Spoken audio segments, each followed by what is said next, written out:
Welcome to The Brain Trust, a physician's guide to diagnosing Alzheimer's disease and related dementias, brought to you from the Illinois Academy of Family Physicians. I'm Dr. Kate Rowland, family physician, member of the IAFP, and faculty at Rush University. Funding for this podcast series was provided by a grant from the Illinois Department of Public Health. The goal of the Brain Trust and this podcast series is to educate and empower the primary care clinician in the early detection, diagnosis, and management of Alzheimer's disease and related dementias. Clinical resources, free CME, and other educational materials are available online at thebraintrustproject.com. CME credit is available for each podcast. The Illinois Academy of Family Physicians is accredited by the Accreditation Council of Continuing Medical Education to provide continuing medical education for physicians. Information on how to receive credit can be found on the Brain Trust Project website. Thank you for joining us as we empower each other and provide training on the early detection of Alzheimer's disease and related dementias. And now, today's episode. Hi, everyone, and welcome to today's episode of The Brain Trust, a physician's practical guide to Alzheimer's and related dementias. Today's episode is Dementia Care in Rural Communities. I'm your host, Yukesh Ranjit. I'm the Director of Division of Geriatrics at Southern Illinois University Center of Family Medicine in Springfield, Illinois. Today, our guest is Dr. Sharon Smaga. She's a geriatrician and professor emeritus of family and community medicine at Southern Illinois University in Carbondale. In today's episode, we will be discussing early detection of Alzheimer's disease and related dementias in rural communities. Welcome to the podcast, Dr. Smaga. Thank you. It's really nice having you here with us today. I'm excited about talking with you, to talk about all these issues with you for a long time. I know we do meet every once in a while, but don't really get to sit down and talk to each other. No, we do not. And I would like to pick your brain today and learn more about your experiences of working with the patients with dementia in rural communities. So tell me a little bit about your community and the prevalence of Alzheimer's and dementia in the population that you serve. Well, as you said, I live and work in Carbondale, which is probably one of the larger communities in Southern Illinois, but it is part of rural Southern Illinois. The prevalence of Alzheimer's is hard to say. I even actually spoke with our local Alzheimer's Association director and really couldn't give numbers specifically for this part of the state. However, we do know that the population of elderly geriatric patients is higher in Southern Illinois compared to the rest of Illinois. And so just looking at that, we have to also then assume that the prevalence of Alzheimer's is higher since we have a population of elderly people here. That is really interesting, Dr. Smaga. And this is something we have not really talked about much in, I think, our mainstream medicine. The fact that rural communities and smaller communities often tend to not be served as well as the urban communities. It's hard to even find numbers of people with Alzheimer's, and we have to relate it with the elders. That is a very interesting thing that I hear from you. So working with this community without even getting a proper data, there must be a number of challenges that you face on a regular basis. Could you please tell us more about some of the challenges that you face on a regular basis with early detection of Alzheimer's in your community? Sure. I think there's a lot of challenges, actually starting with, number one, a lot of denial with the patients themselves. They're reluctant to even talk with their own physicians about it. They often won't bring it up. It'll often take a family member to try to contact their physician to say, hey, I think there's a problem here. And once, you think there may be a problem, first of all, the physician in their office may feel they don't have the time or the resources to really, truly evaluate this person for Alzheimer's.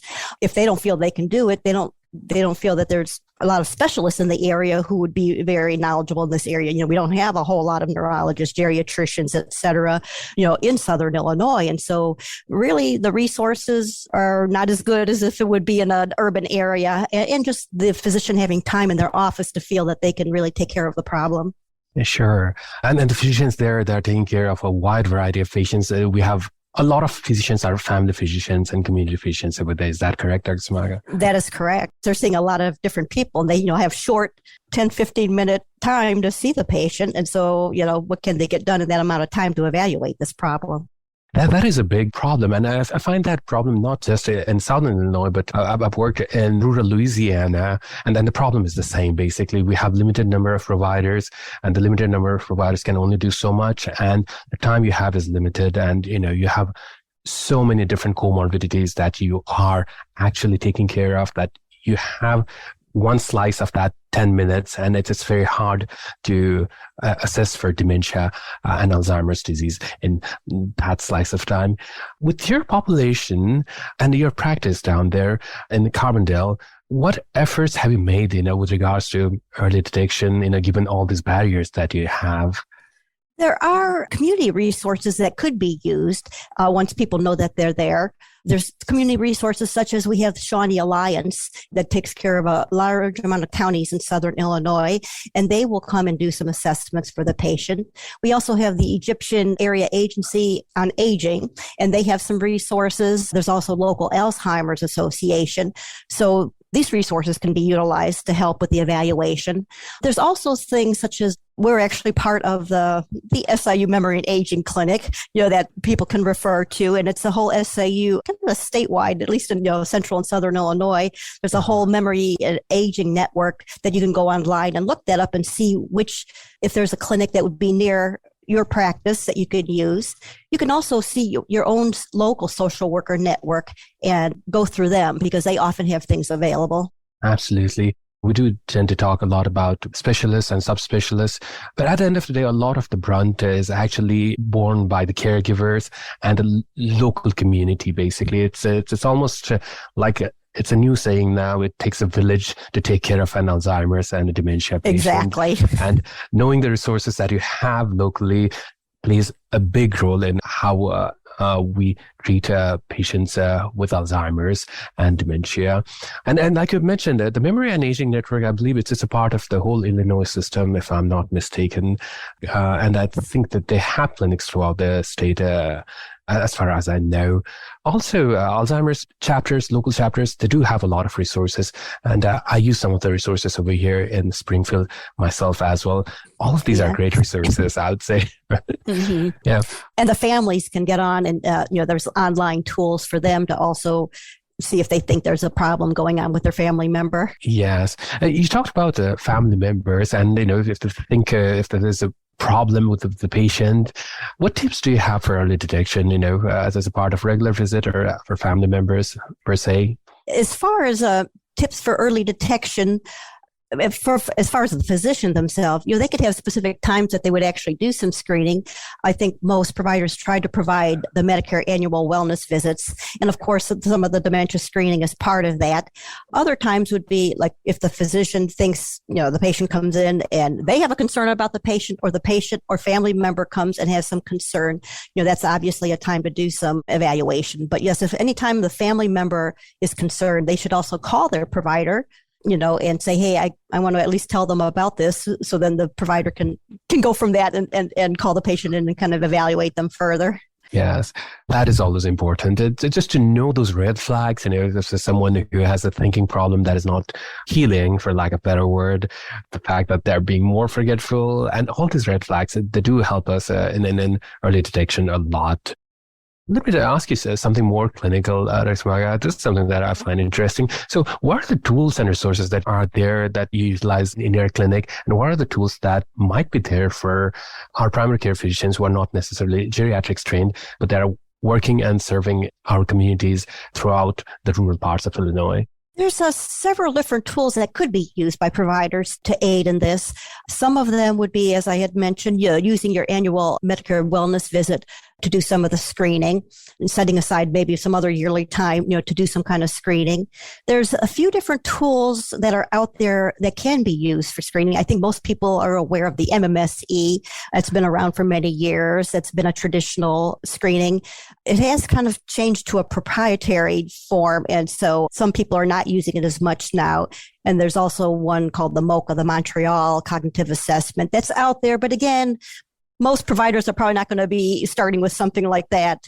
What is out there that could be used, and it's pretty simple, is the mini cog, where it's the screen where you ask 3 questions, ask the patient to remember the 3 words, and they have to repeat that to you later, and you have them draw a clock. So it's a pretty efficient screening tool to use in the office.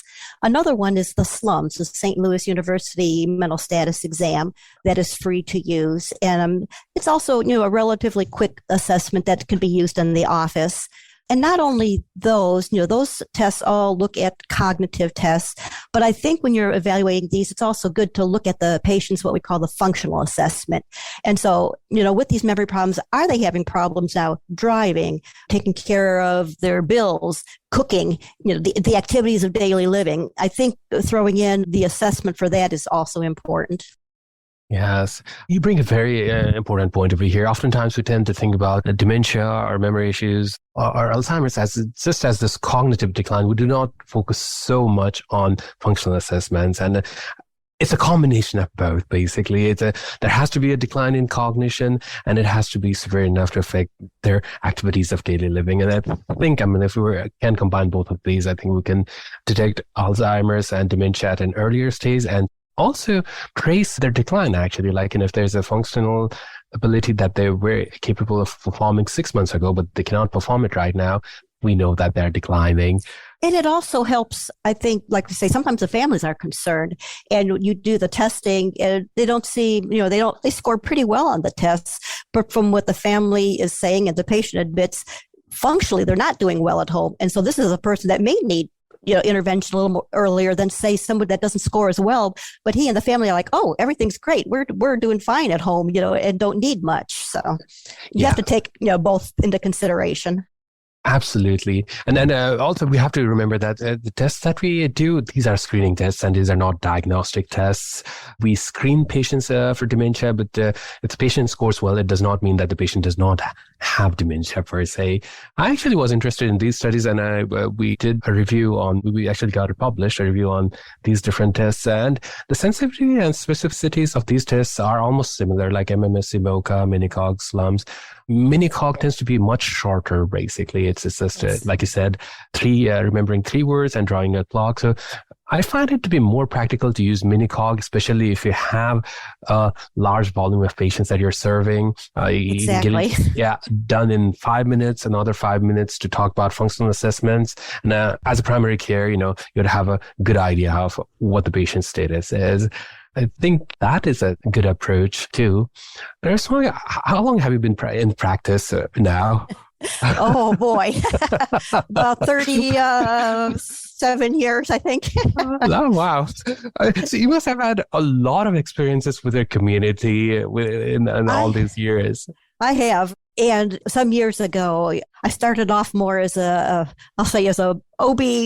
I did a lot of deliveries and all. Once I got out of that, I kind of switched. It's like, okay, where else could I help out? And I looked at the geriatric population and thought this is a big need in Southern Illinois. So since then, I've worked a lot with geriatric patients in various forms, in either nursing homes or in the memory clinic. And so I've dealt with these issues for quite a while.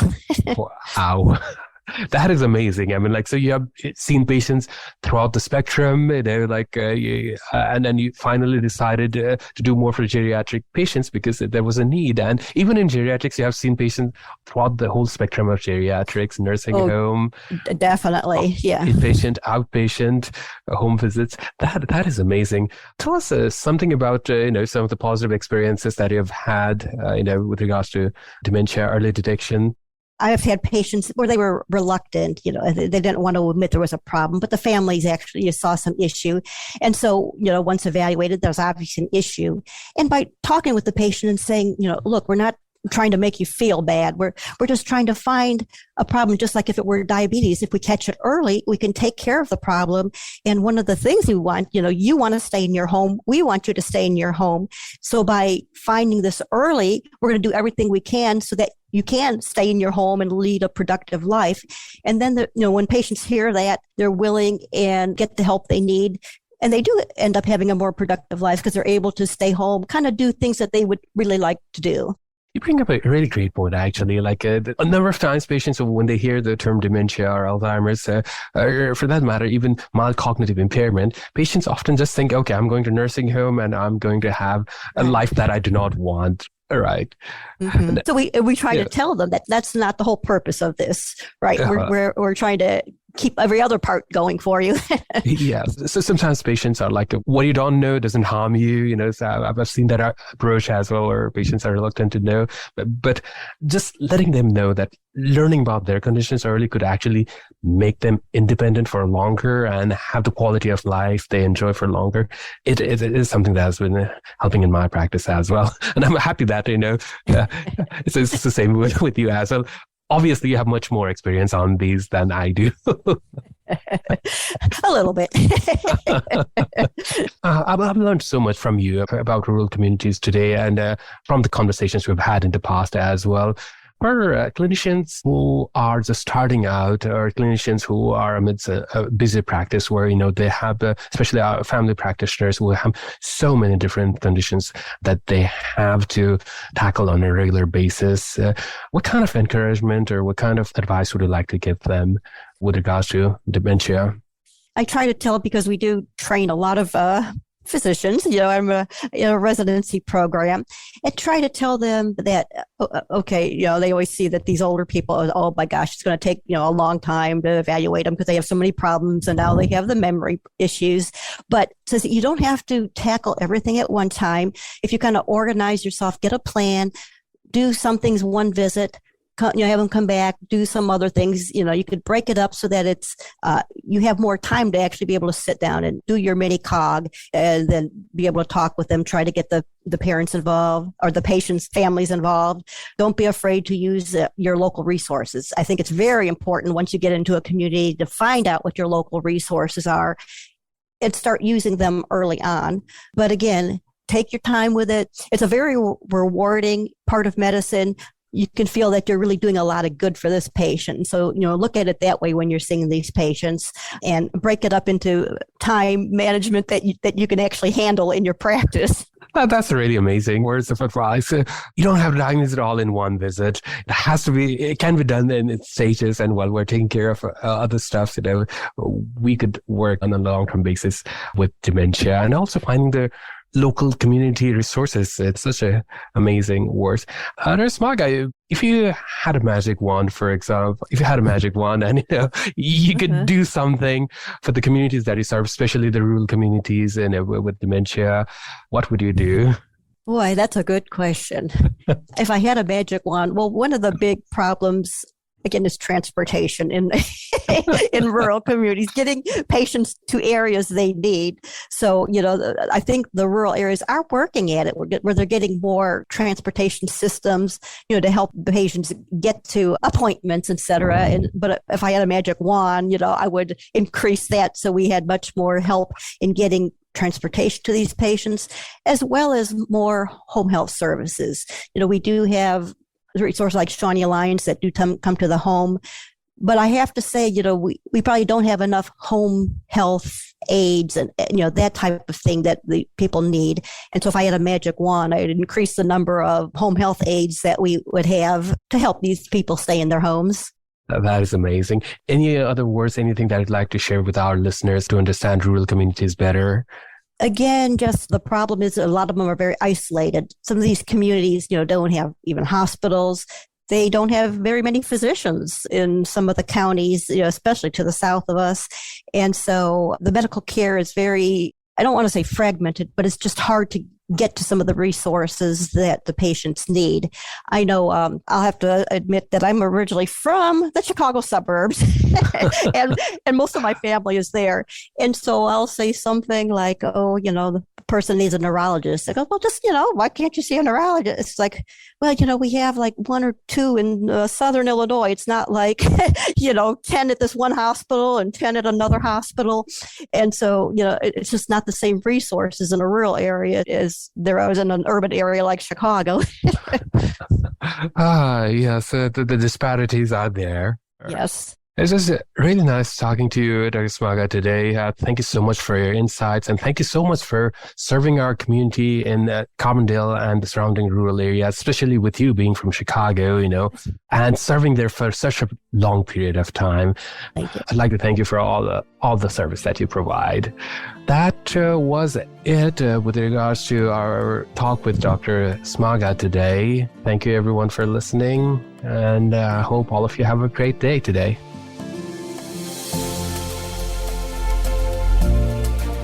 Thank you to our expert faculty and to you, our listeners, for tuning into this episode.